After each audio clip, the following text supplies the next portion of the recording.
Olá pessoal, tudo bem? Meu nome é Felipe Calvé, sou auditor do TCU e vamos falar um pouco hoje sobre responsabilização na visão do TCU. Vamos recordar um pouco o que a gente falou nos outros vídeos, tá? A gente falou nos outros vídeos sobre a medida provisória 926/2020, lembra? Que flexibilizou aspectos para contratações emergenciais por conta da pandemia, a questão dos preços que podem ser comprados a valores a maiores do que é mercado, a importância de você ter atenção também, falamos sobre isso também, nas justificativas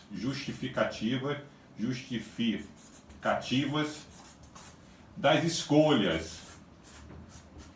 Que tem que estar onde, pessoal? No processo. Lembra que a gente sempre pediu esse cuidado para vocês? Justificativo das suas escolhas, a questão dos preços que vocês estão optando, a possibilidade também prevista na medida 926/2020 para você dispensar aspectos de habilitação. Então, esses aspectos tratados na medida 926/2020 que tem que estar justificado no processo. Em geral, não deixe de colocar tudo que justifica a escolha daquela contratação nos autos, para evitar o que nós trabalhamos anteriormente, a questão da responsabilização. Daqui a 5, 6 anos, você não ter essas informações nos autos, você não vai se lembrar. Trabalhamos também com relação à medida provisória 961/2020, que trouxe aquela realidade da antecipação do pagamento, que também é um grande risco que nós temos, ou seja, é possível você antecipar os pagamentos para você receber os produtos posteriormente, de forma a agilizar, a facilitar a contratação junto ao mercado. No caso dos respiradores, eu comentei isso nas aulas passadas, a possibilidade de você conseguir essa celeridade dos prestadores de serviços e daqueles que vão ser contratados para entregar determinados produtos nesse clima de pandemia que a gente vive. Falamos também sobre a medida provisória 966, que foi discutida bastante na semana retrasada e na semana que se findou também, e que trouxe essa realidade de uma certa flexibilização na questão da responsabilização. Mas como eu disse para vocês, a minha opinião, e que foi confirmada pelo Supremo Tribunal Federal, na verdade essa medida provisória não inovou, na minha opinião, muito em relação ao que já é trazido aonde? Na Lei 13.655 de 2018, que trouxe aspectos de responsabilização envolvendo os gestores públicos e trabalhou a questão do erro grosseiro, a questão das circunstâncias que tem que ser consideradas na avaliação desse erro grosseiro. E isso foi confirmado pelo Supremo, que deve ter esse cuidado. Mesmo com a medida provisória 966/2020, esse cuidado deve ser tomado por conta do que é trazido, em especial, já na Lei 13.655 de 2018, envolvendo a responsabilização de gestores. A avaliação das circunstâncias que fez o gestor tomar aquela decisão, isso já é trazido lá. Então o Supremo acabou confirmando que o gestor tem que ter esse cuidado, mesmo assim, para justificar suas escolhas. Mas deve ser ponderado também na responsabilização essas circunstâncias que nós estamos vivendo de incertezas na hora das escolhas. Então, não deixe de consignar as circunstâncias envolvidas no processo licitatório, como eu disse anteriormente. Falamos também, nas aulas passadas, sobre o que? Linhas de defesa, lembra? Maiores dúvidas, dá uma olhada lá nas aulas passadas. Essa realidade de você separar bem quem elabora e fiscaliza um contrato e aquele que vai fazer as linhas de defesa, que deve ser uma pessoa distinta para fazer o checklist daquilo que foi feito na etapa precedente. Então, fazer as linhas de defesa, sugerir para vocês utilizar os modelos de checklist da AGU, lembrando de novo, para vocês memorizarem, checklist AGU, ou lista de verificação AGU, lá no Google, essa pesquisa tem lá os modelos, inclusive para contratações envolvendo a realidade do coronavírus, certo? Falando sobre linhas de defesa, Falamos também, antes de linhas de defesa, falamos sobre o quê? Análise de riscos. Lembra que eu falei sobre análise de riscos? Falamos sobre análise de riscos, para você priorizar aqueles riscos maiores daquelas contratações, para a partir daí sim você fazer suas linhas de defesa. Lembra que a gente conversou? Risco 1, risco 2, quais escolher, minhas sugestões que eu fiz, esse olhar cuidadoso com relação aos preços envolvidos, a questão das operações da Polícia Federal que tem acontecido, foi noticiado no último domingo, num grande veículo de comunicação, a questão que é fato, gente. Nesse tempo de contratações emergenciais, isso já vi em processos passados, essa realidade bem concreta de gestores sendo responsabilizados, que fizeram contratações emergenciais. Nos casos que eu presenciei, não verifiquei a questão de dolo na conduta do gestor, mas do erro grosseiro, que é o que a gente vai falar um pouco hoje. Erro grosseiro, dolo, na visão do TCU, trabalhando o quê? A decisão normativa do TCU 155/2016, que trata como o TCU aborda essa realidade da responsabilização e que nuances são verificados pelo tribunal, e são aspectos que eu trouxe na última aula para vocês. Tá bom? Vamos trabalhar um pouco isso. Sim, avançando, de que forma nós vamos trabalhar. Lembra na aula passada que eu falei para você da questão do dolo, né? Vamos diferenciar um pouco então. Primeiro, o que é? Dolo e erro grosseiro. Erro grosseiro. O dolo tem a ver com a intenção. Como eu trouxe naquele outro vídeo passado, justamente aquela realidade, né? Foi trazido numa escuta telefônica. Lembra que eu comentei com vocês? O tribunal tem se utilizado esses meios de provas que são compartilhados judicialmente com o TCU. Então o dolo envolve o quê? Aquela realidade da intenção de fraudar uma licitação, a intenção de gerar um superfaturamento. Então isso envolve um dolo, a intenção de praticar aquele ato delituoso, aquele ato irregular. E é o dolo, aquela realidade que nós conversamos na aula passada, da pessoa, do gestor ou da empresa, o terceiro que também é alcançado pelo tribunal, que numa contratação, lembra que saiu lá na mídia, desse grande meio de comunicação, da contratação de 35 mil e que é lançado na nota fiscal quanto, na verdade? 250 mil, aproximadamente, a nota fiscal para a compra de um respirador, intencionalmente gerando superfaturamento. Isso é o dolo, que nós chamamos.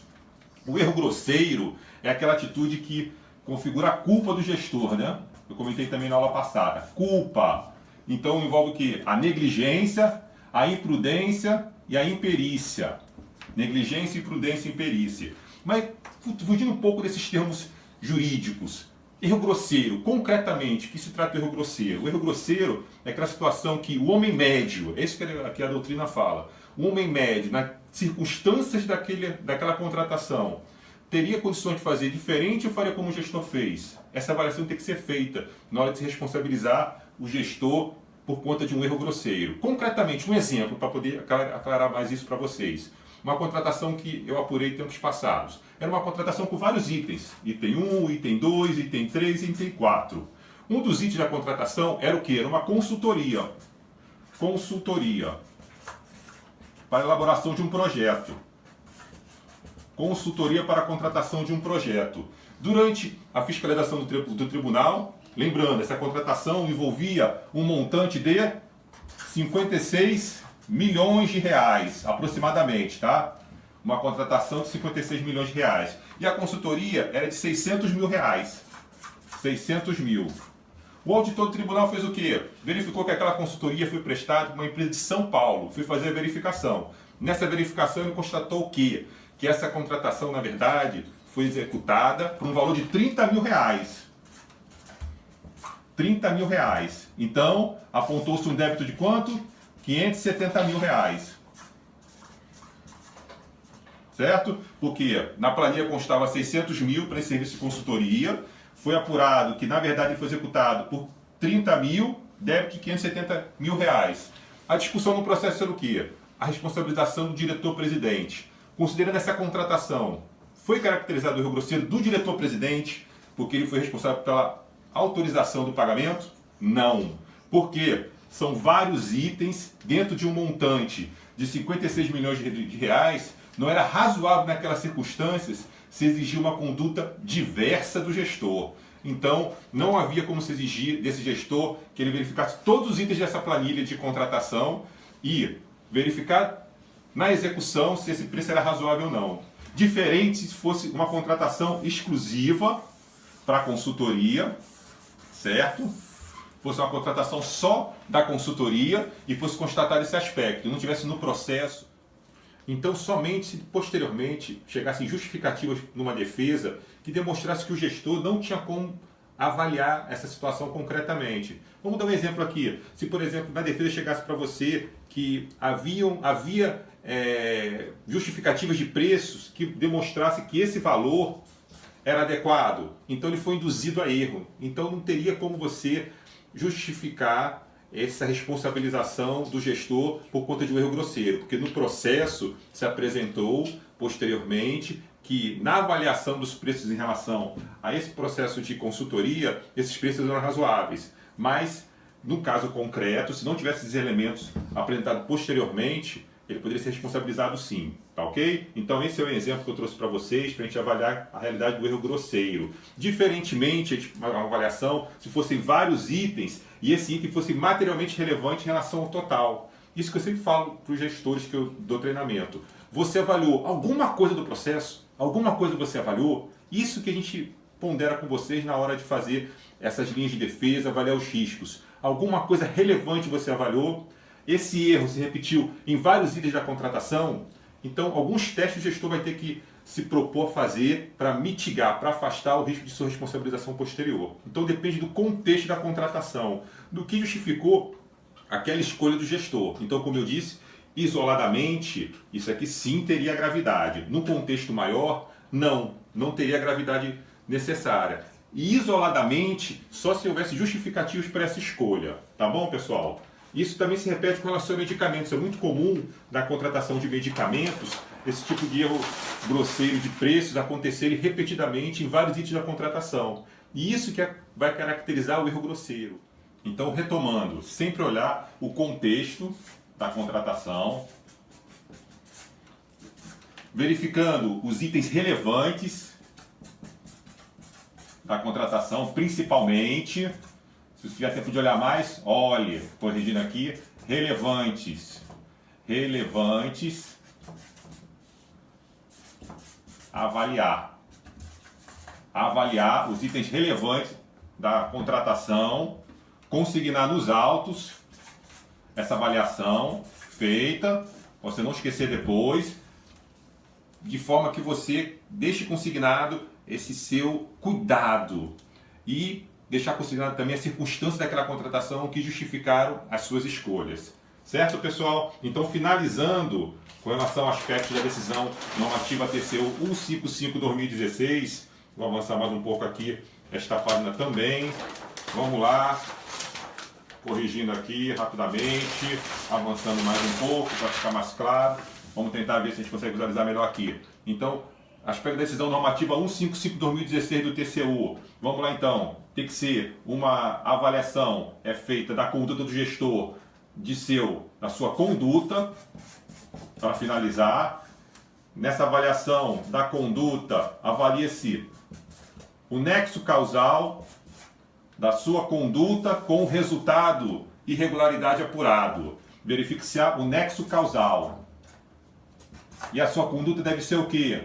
Deve ser decisiva e necessária. Como eu disse no último vídeo, se você tirar aquela conduta e esse resultado irregular continuar grave o suficiente para justificar a responsabilização por conta daquela conduta, é assim que se avalia o nexo causal. E também avalia-se nesse aspecto da responsabilização quem?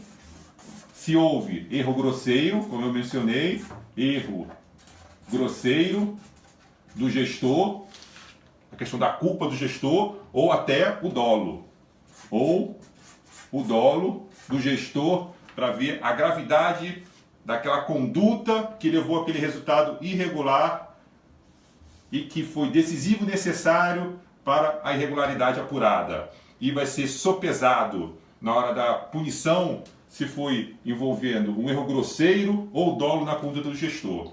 Tá ok, pessoal? Ficam aí as dicas. Maiores elementos você pode buscar na decisão normativa TCU 155/2016, que trata da matriz de responsabilização, que é utilizada pelo tribunal para justificar as responsabilizações em tomada de contas especial, que é aquele processo de responsabilização para apuração do dano envolvendo contratações públicas que utilizam recursos federais. Fica aí a dica para vocês, um grande abraço e até o próximo vídeo.